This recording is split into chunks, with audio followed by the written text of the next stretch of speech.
மேலறை தியானம் ஆகஸ்ட் மாதம் 18ஆம் தேதி 2025ஆம் ஆண்டு. எழுதியிருப்பவர் பெல்லா பிள்ளை, உத்தர் பிரதேஷ், இந்தியா. தலைப்பு: ஆண்டவரின் அடிச்சுவடுகளில். வாசிக்க வேண்டிய வேத பகுதி 2 தீமோத்தேயு 1ஆம் அதிகாரம் 1ஆம் வசனம் தொடங்கி 14ஆம் வசனம் வரை. இன்றைய நாளுக்குரிய தியான வசனம் உபாகமம் 31ஆம் அதிகாரம் 8ஆம் வசனம். கர்த்தர்தாமே உனக்கு முன்பாக போகிறவர், அவர் உன்னோடே இருப்பார், அவர் உன்னை விட்டு விலகுவதுமில்லை, உன்னை கைவிடுவதுமில்லை, நீ பயப்படவும் கலங்கவும் வேண்டாம். அமெரிக்கா டெக்சாஸ் மாநில டல்லாஸ் நகருக்கு நான் போன சமயம் இந்தியாவில் நான் காணாத உறை பனியை அங்கு கண்டேன். உற்சாக மிகுதியால் அதன் மேல் நடந்து சறுக்கி விழுந்தேன். ஆனாலும் எழுந்து மெதுவாக நடக்க ஆரம்பித்தேன். வீதியில் ஆட்களை காணவில்லை. ஆனால் ஒருவர் நடந்த காலடி தடம் இருந்ததைக் கண்டு அதன் மேல் என் காலை வைத்து நடந்தேன். சறுக்காமல் இலகுவாக நடந்தேன்.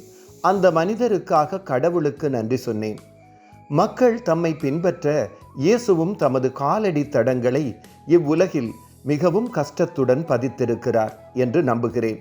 கிறிஸ்துவை பின்பற்றிய பவுலடிகள் தன்னை பின்பற்றும்படி கொரிந்தியருக்கு சொல்கிறார்.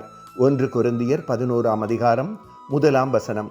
தீமோத்தேயுவுக்கு எழுதிய நிருபத்தில் அநேக சாட்சிகளுக்கு முன்பாக நீ என்னிடத்தில் கேட்டவைகளை மற்றவர்களுக்கு போதிக்கத்தக்க உண்மையுள்ள மனுஷர்களிடத்தில் ஒப்புவி.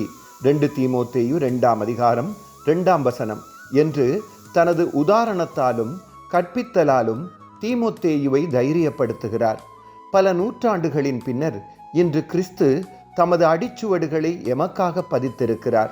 நான் கிறிஸ்துவின் அடிச்சுவடுகளை பின்பற்றும் காலத்தில் எனக்கு பின்னே வருபவர்களுக்காக எனது காலடிகளை விட்டு போக விரும்புகிறேன். ஜெபம்.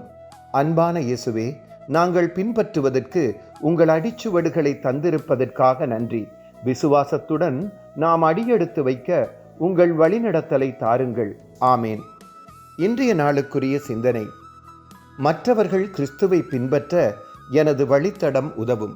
கர்த்தருடைய அன்பும் இரக்கமும் வழிநடத்தலும் இந்த நாளில் உங்கள் அனைவரோடும் கூட இருப்பதாக.